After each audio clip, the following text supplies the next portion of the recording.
So anyway, so you were talking about this concept of anchoring, and I thought it was interesting because it is like manipulating the mind. Like you're genuinely like fucking the mind a little bit based on exploiting its natural patterns of behavior through our evolution as creatures. And I thought that was such a cool idea because when I got into psychedelics, one of my favorite things that I discovered was realizing that, oh my God, like I can totally play this tool like a fucking tool. Yeah. Like it, you know, the sense of it being me made it seem like it wasn't something that you can like fuck with. But your mind is just an organ, just like any other organ, and you can actually fuck with this organ more than any other organ. Like it, and this controls everything else. So it ends up being this like catalyst of like, holy shit, if I can change this thought pattern and this behavior, then that's actually going to physiologically change my body. Yeah, and your world. And your world around you, because then you co-create your reality with your environment. Yeah, dude. Yeah.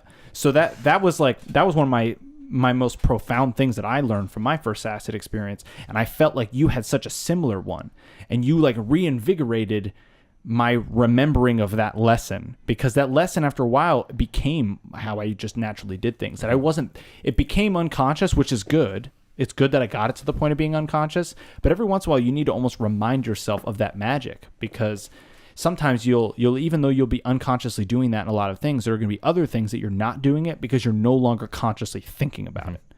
So it's naturally ingrained in my fitness routine, it's naturally ingrained in my meditation, but it's not necessarily naturally ingrained in maybe some other like creative endeavors. And that's where then I needed to bring the consciousness back. And I brought back that attention. And since then, I've had so many ideas, and I've done so much more writing in these last couple weeks. And it's been awesome. And that was reinvigorated by your fucking trip, man. And I talk about it on the last podcast. You know, I mentioned how you kind of were like the catalyst to it.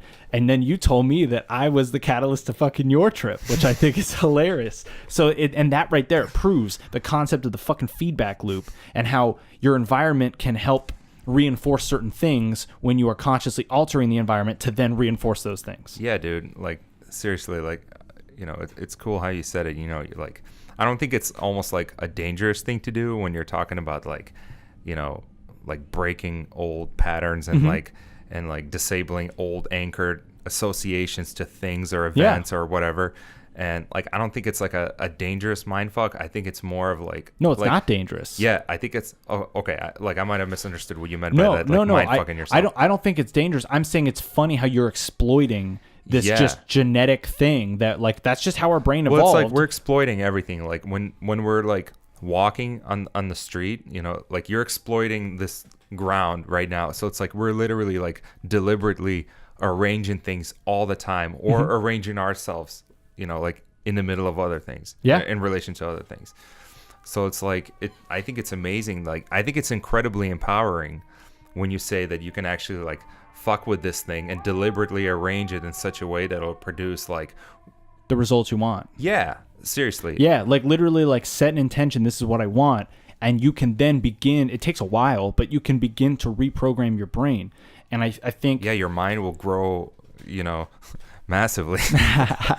Exactly. No, and I think it's essential too. That's an inside joke, by the way. It's an inside joke. On our previous steak, I said massively like 20 times in like 4 minutes. Yeah. And it was funny. That's why it's funny now. But what I think is really important with these practices is, so like psychedelics are cool because they will take you so far outside of yourself that you will see things that just would take a long time for you to realize in other forms. It's not that it's impossible in other forms. It just is more difficult and will take longer. Totally. I think with like practice though, like deliberate daily and like consistent, or at least like but you still had a blind spot. So even though you had worked out a lot of stuff, you still had a blind spot that 100%. Only psychedelics could show you. And so that's why I'm saying the meditation is like doing it the other way. It could have taken 10 years.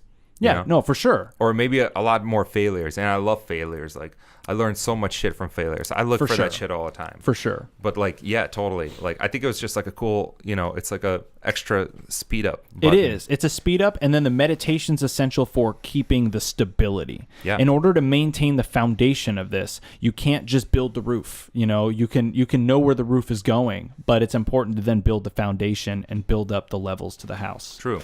And like, I want to make like an important point as far as like, let's say reaching that same epiphany or revelation, like through just completely natural way of meditating.